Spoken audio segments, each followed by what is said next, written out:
Sebelum kita lanjut ke latihan soal SKB CPNS PAI berikutnya, seperti biasa kita berdoa terlebih dahulu ya. Mudah-mudahan teman-teman semuanya dilancarkan dalam mengikuti tes SKB dan bisa mendapatkan NIP di tahun ini ya. Amin ya Allah ya Rabbal Alamin. Jangan lupa like dan subscribe video ini, channel ini, supaya tidak ketinggalan video-video kita selanjutnya ya. Ya, di video kita kali ini kita akan membahas tentang syirkah ya. Nah, mungkin teman-teman semuanya sudah pada tahu ya apa yang dimaksud dengan syirkah ya. Nah, itu secara bahasa memiliki makna bersekutu atau berserikat ya. Sedangkan syirkah secara istilah itu adalah akad atau perjanjian kerjasama usaha yang dilakukan oleh para pihak yang bersepakat untuk saling memberikan kontribusi dan melakukan pembagian keuntungan serta kerugian berdasarkan kesepakatan pada awal perjanjian. Nah, itu adalah pengertian dari syirkah itu sendiri ya. Ya, kita lanjut ke soal yang pertama ya. Kerjasama atau berserikatnya dua pihak atau lebih dalam hal permodalan, keuntungan, dan kerugian merupakan pengertian dari A. Syirkah amlak, B. Syirkah ukud, C. Syirkah inan, D. Syirkah abdan, dan E. Syirkah wujuh. Nah, jawaban untuk soal yang pertama ini adalah jawaban yang B ya, syirkah ukud ya. Nah, kita bahas satu persatu ya, dimana jenis-jenis syirkah itu, syirkah terbagi menjadi dua ya secara umum, yaitu syirkah amlak dan syirkah ukud ya. Nah, di mana syirkah amlak itu adalah penguasaan harta atau kepemilikan secara bersama-sama. Biasanya berupa kongsi kepemilikan bangunan, barang berharga, lahan, atau bahan tak bergerak ya. Nah, sedangkan untuk syirkah ukud itu adalah kerjasama atau berserikatnya dua pihak atau lebih dalam hal permodalan, keuntungan, dan kerugian. Nah, untuk syirkah ukud itu sendiri terbagi menjadi 5 ya. Yaitu yang pertama ada syirkah inan. Syirkah inan itu adalah kerjasama usaha antara dua pihak atau lebih dengan ketentuan setiap pihak yang bekerja sama memberikan kontribusi kerja dan modal ya. Nah, yang kedua ada syirkah abdan ya. Syirkah abdan itu adalah kerjasama usaha antar para pihak yang hanya menyertakan kontribusi kerja tanpa kontribusi modal ya. Nah, yang ketiga ada syirkah wujuh ya. Nah, syirkah ini adalah kerjasama usaha antara dua pihak atau lebih yang sama-sama memberikan kontribusi kerja. Nah, yang keempat ada syirkah mudharabah ya. Nah, syirkah mudharabah ini adalah bentuk kerjasama usaha dengan adanya pemisah dan yang jelas antara pemberi kontribusi dan kontribusi amal ya.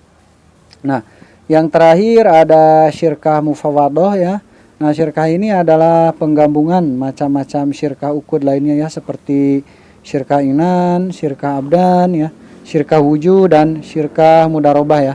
Nah, itu jenis-jenis dari syirkah ya. Kita lanjut ke soal yang kedua ya.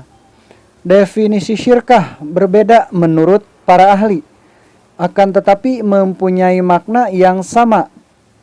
Seperti halnya definisi menurut mazhab Maliki adalah suatu izin bertasharuf atau pengolahan harta bagi masing-masing pihak yang bersertifikat. Sedangkan menurut mazhab Hambali adalah A. Syirkah adalah persekutuan dalam hak-hak dan tasharuf atau pengolahan harta. B. Syirkah adalah berlakunya hak atas suatu bagi dua pihak atau lebih dengan tujuan persekutuan ya. C. Syirkah adalah akad antara orang Arab yang berserikat dalam hal modal dan keuntungan. Yang D. Syirkah adalah suatu perkumpulan atau organisasi yang beranggotakan orang-orang atau badan hukum yang bekerja sama dengan penuh kesadaran. Dan E. Syirkah adalah berlakunya hak atas sesuatu bagi salah satu pihak dengan tujuan persekutuan. Nah, jawaban untuk soal nomor 2 ini adalah jawaban yang A ya. Syirkah adalah persekutuan dalam hal hak dan tasharuf atau pengolahan harta ya. Nah, itu menurut mazhab Hambali ya. Nah, di sini ada definisi syirkah ya menurut para ahli itu sendiri ya. Di mana menurut mazhab Maliki itu adalah suatu izin bertasarruf ya atau pengolahan harta bagi masing-masing pihak yang bersertifikat. Maaf, yang berserikat maksudnya ya. Nah, yang kedua itu ada menurut mazhab Hambali ada syirkah ya. Syirkah adalah persekutuan dalam hal hak dan tasarruf atau pengolahan harta ya. Nah, untuk Imam Syafi'i sendiri berpendapat bahwa syirkah adalah berlakunya hak atas sesuatu bagi dua pihak atau lebih dengan tujuan persekutuan ya. Nah, sedangkan menurut Sayyid Sabiq mengatakan bahwa syirkah adalah akad antara orang Arab yang berserikat dalam hal modal dan keuntungan ya. Nah, yang terakhir itu ada menurut Muhammad Ali Hasan ya mengatakan bahwa syirkah adalah suatu perkumpulan atau organisasi yang beranggotakan orang-orang atau badan hukum yang bekerja sama dengan penuh kesadaran atau untuk meningkatkan kesejahteraan ya, kesejahteraan anggotanya ya atas dasar sukarela secara kekeluargaan. Nah, itu adalah definisi syirkah menurut para ahli ya. Selanjutnya di soal nomor 3 ya. Abdullah mempunyai kemampuan trik yang cerdas dalam berburu, sedangkan Ali mempunyai kecepatan dalam berburu. Mereka pun bersepakat untuk pergi berburu bersama-sama. Dengan pembagian hasil telah disepakati sebelumnya. Hal tersebut termasuk dalam A. Kerjasama usaha antar dua pihak atau lebih dengan ketentuan setiap pihak yang bekerja sama memberikan kontribusi kerja dan modal. B. Kerjasama usaha antara dua pihak atau lebih yang sama-sama memberikan kontribusi kerja. C. Kerjasama usaha antar para pihak yang hanya menyertakan kontribusi kerja tanpa kontribusi modal. D. Kerjasama usaha dengan adanya pemisah yang jelas antara pemberi kontribusi kerja dan kontribusi amal. Dan yang E itu adalah kerjasama usaha dengan tidak adanya pemisah yang jelas antara pemberi kontribusi kerja dan kontribusi amal. Nah, jawaban untuk soal nomor 3 ini adalah jawaban yang C ya, kerjasama usaha antar pihak yang hanya menyertakan kontribusi kerja tanpa kontribusi modal ya. Nah, seperti itu atau yang biasa disebut dengan syirkah abdan ya. Nah, syirkah abdan kan kerjasama usaha antar para pihak yang hanya menyertakan kontribusi kerja ya tanpa kontribusi modal. Nah, untuk syirkah abdan itu sendiri adalah yang bisa ya atau yang termasuk dalam kontribusi kerja yang dapat dimasukkan ke dalam syirkah ini berupa kerja fisik maupun kerja pikiran ya. Jadi tanpa adanya modal harta seperti itu ya, bisa dikategorikan dengan syirkah abdan ya. Nah, seperti itu. Kita lanjut ke soal nomor 4. Kerjasama syirkah abdan antara pihak yang menyumbang kerja pikirannya dan satu pihak lagi kerja fisiknya. Sehingga syirkah ini memiliki beberapa rukun yang wajib dilaksanakan. Di antaranya A. Kesepakatan pembagian keuntungan dan kerugian dari hasil kerjasama tersebut. B. Kesepakatan pembagian suatu pekerjaan dan pendapatan hasil lebih besar terhadap penyedia modal. C. Pembagian keuntungan disepakati apabila telah terlihat hasil yang diinginkan. D. Kerugian dibebankan kepada pihak yang mempunyai modal bukan pada pekerja. Dan E. Keuntungan yang dihasilkan dibagi sesuai dengan hasil keuntungan. Jawaban untuk soal nomor 4 ini adalah jawaban yang A ya. Kesepakatan pembagian keuntungan dan kerugian dari hasil kerjasama tersebut ya. Nah, seperti itu. Jadi Di sini ada ya rukun dari syirkah itu sendiri, maksudnya rukun syirkah abdan ya.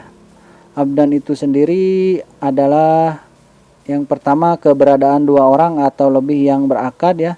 Dan yang kedua itu jenis usaha apa ya yang akan dilaksanakan ya, dan pembagian kerjanya ya, pembagian tugasnya ya. Nah, yang ketiga itu ada kesepakatan pembagian keuntungan dan kerugian dari hasil kerjasama tersebut ya, apabila keuntungannya berapa persen dan kerugiannya apabila mengalami kerugian kita ditanggung bersama seperti itu ya, dengan cara seperti apa, jadi sudah dimusyawarahkan terlebih dahulu ya. Nah, itu rukun dari syirkah abdan. Nah, lanjut kita ke soal nomor 5 ya. Adanya pembagian keuntungan yang jelas di antara kedua belah pihak dan adanya profesi keahlian yang sama ataupun ketokohan dalam kaliber yang sama merupakan rukun dari A. Syirkah wujuh dan syirkah abdan, B. Syirkah mufawadoh dan syirkah inan, C. Syirkah wujuh, dan D. Syirkah abdan dan syirkah wujuh, dan E. Syirkah inan dan syirkah ukud. Jawaban untuk soal nomor 5 ini adalah jawaban yang C ya, syirkah wujuh ya. Nah, di mana syirkah wujuh itu mempunyai rukun ya. Nah, rukunnya tersebut adalah yang pertama adanya produsen atau selaku yang memiliki modal ya. Yang kedua itu adanya dua orang atau bisa juga lebih ya pelaku syirkahnya selaku mudlarib ya dan sekaligus amil. Nah, yang ketiga itu adanya profesi keahlian yang sama ya ataupun ketokohan dan kaliber yang sama. Yang keempat adanya job description ya atau uraian tugas ya yang jelas antara kedua belah pihak. Nah, yang kelima itu adanya pembagian keuntungan yang jelas di antara kedua belah pihak ya. Nah, sedangkan yang terakhir itu yang keenam adanya syigot syirkah ya. Nah, itu rukun dari syirkah wujuh itu sendiri ya. Selanjutnya kita ke soal nomor 6.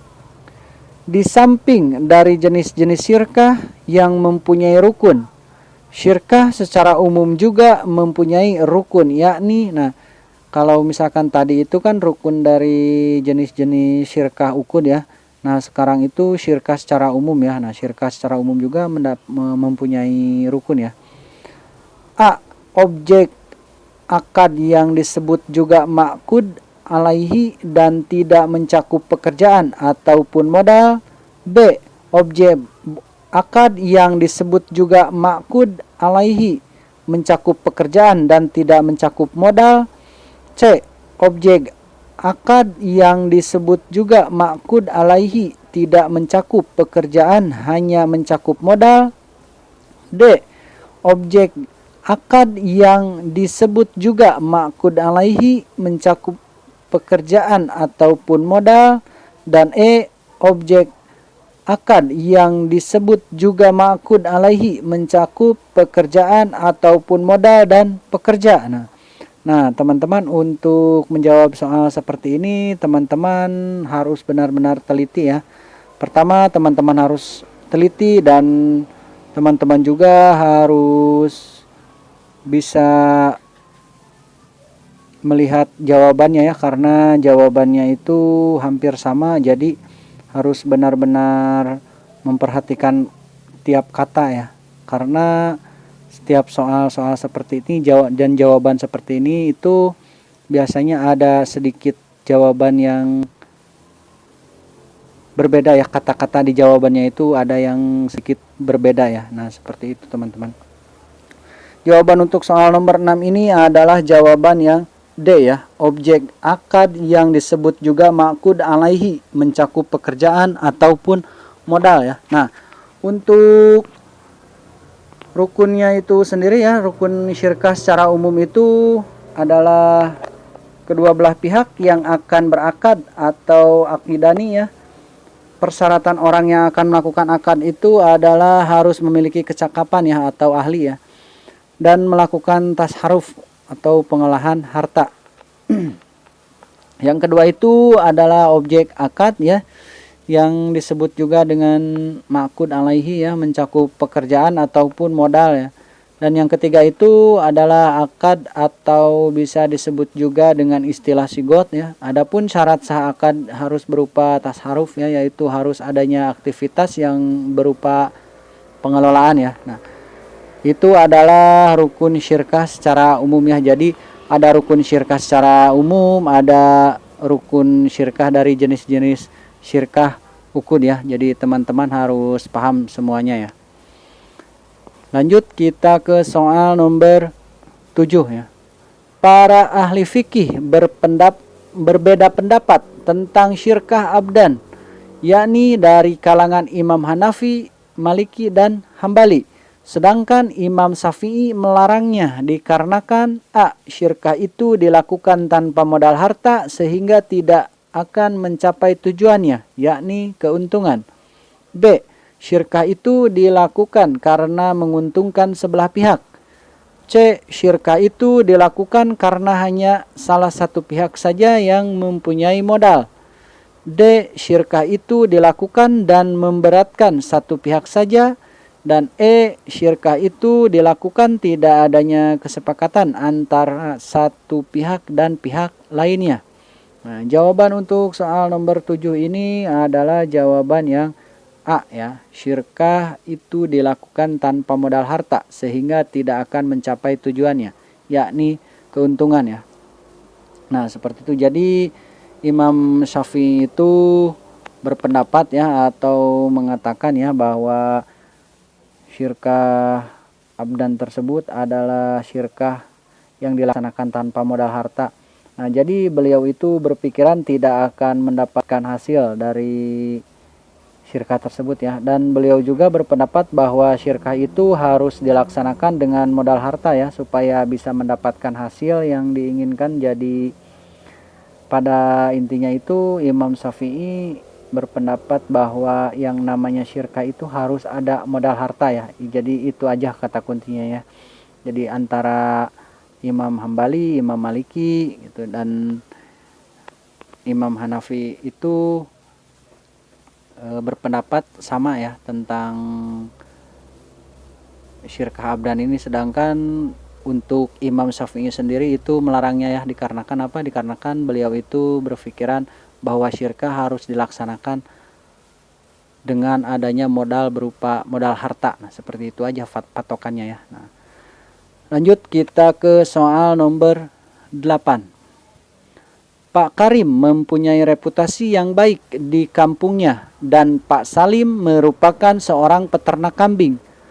Pada saat musim kurban, Pak Karim membeli kambing kepada Pak Salim untuk dijual kembali dengan pembayaran yang ditunda dan dibayarkan setelah kambing tersebut terjual. Pak Salim pun menyetujuinya dengan dasar kepercayaan dan kesepakatan yang telah ditentukan. Hal tersebut merupakan salah satu contoh A. syirkah wujuh, B. syirkah abdan, C. syirkah mudarobah, D. syirkah inan, dan E. syirkah ukud. Jawaban untuk soal nomor 8 ini adalah jawaban yang A ya, syirkah wujuh ya. Nah, untuk syirkah wujuh itu sendiri bisa juga seperti ini ya. Misalkan si A mempunyai modal ya atau berjualan, dan si B serta si C itu berniat ingin usaha tapi tidak mempunyai modal ya. Nah, si B ini bersepakat dengan si C untuk mengambil barang dan dari si A gitu ya. Dan dengan pembayaran ditunda setelah barang tersebut laku, dan si A pun memberikan barang pada si B dan si C ya dengan ketentuan yang telah disepakati bersama ya. Nah, hasil penjualan barang tersebut apabila telah terjual, maka hasilnya itu dibayarkan kepada si A ya, sesuai dengan harga yang telah ditentukan sebelumnya ya oleh si A, karena si B dan si C itu kan mengambil barang dari si A ya.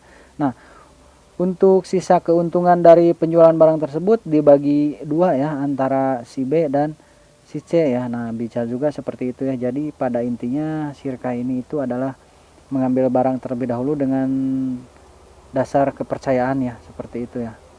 Tetapi pada awalnya itu sudah melakukan perjanjian terlebih dahulu ya, kesepakatan perjanjian ya. Nah, seperti itu ya. Lanjut kita ke soal nomor 9. Syirkah uqud mempunyai definisi berbeda dari tiap ulama fikih. Di bawah ini yang termasuk pendapat dari Imam Syafi'i tentang syirkah uqud, yaitu A. Syirkah uqud dibenarkan syariat Islam sepanjang memenuhi syaratnya. B. Hanya ada 4 macam syirkah yang sah, yaitu syirkah inan, abdan, mudarobah, dan wujuh. Yang C. Syirkah yang sah hanya 3 macam, yaitu syirkah inan, abdan, dan mudarobah. D. Yang sah hanya syirkah inan dan mudarobah. Dan E. Syirkah uqud dibenarkan syariah Islam sepanjang memenuhi syaratnya. Nah, jawaban untuk soal nomor 9 ini adalah jawaban yang D ya. Yang sah hanya syirkah inan dan mudarobah. Itu menurut Imam Syafi'i ya. Nah, di sini juga ada syirkah uqud ya menurut pendapat keempat mazhab ya. Nah, tadi itu pendapat para ulama tentang syirkah secara umum. Nah, ini ada syirkah uqud ya menurut pendapat keempat mazhab ya. Teman-teman perlu tahu ya dari semua sudut pandang gitu mazhab. Nah, menurut Imam Hambali sendiri berpendapat bahwa semua itu adalah syirkah yang dibenarkan syariah Islam sepanjang memenuhi syaratnya. Terus menurut Imam Hanafi yang sah hanya 4 macam, yaitu syirkah inan, abdan, mudarobah, dan wujuh ya. Itu menurut Imam Hanafi ya. Nah, menurut Imam Maliki itu berpendapat yang sah hanya 3 macam, yaitu syirkah inan, abdan, dan mudarobah. Nah, sedangkan menurut Imam Syafi'i itu sendiri berpendapat yang sah hanya syirkah inan dan mudarobah ya. Nah, itu syirkah uqud menurut pendapat keempat madhab ya. Jadi berbeda-beda pendapat ya, tapi insya Allah semuanya itu adalah benar ya. Nah, seperti itu. Selanjutnya di soal yang nomor 10. Di bawah ini hal yang membatalkan atau mengakhiri syirkah kecuali A. Setiap pihak boleh mengakhiri perjanjian kapan saja. B. Perjanjian dapat diakhiri karena suatu batas waktu tertentu. C. Perjanjian berakhir dengan kematian salah seorang dari pihak-pihak tersebut. Jika lebih dari 2 orang, maka anggota lain dapat melanjutkan perjanjian. D. Modal para anggota syirkah lenyap sebelum dibelanjakan atas nama syirkah. Dan E. Setiap pihak bebas mengakhiri perjanjian kapan saja, walau hanya sebelah pihak. Jawaban untuk soal nomor 10 ini adalah jawaban yang E ya. Setiap pihak bebas mengakhiri perjanjian kapan saja, walau hanya sebelah pihak ya.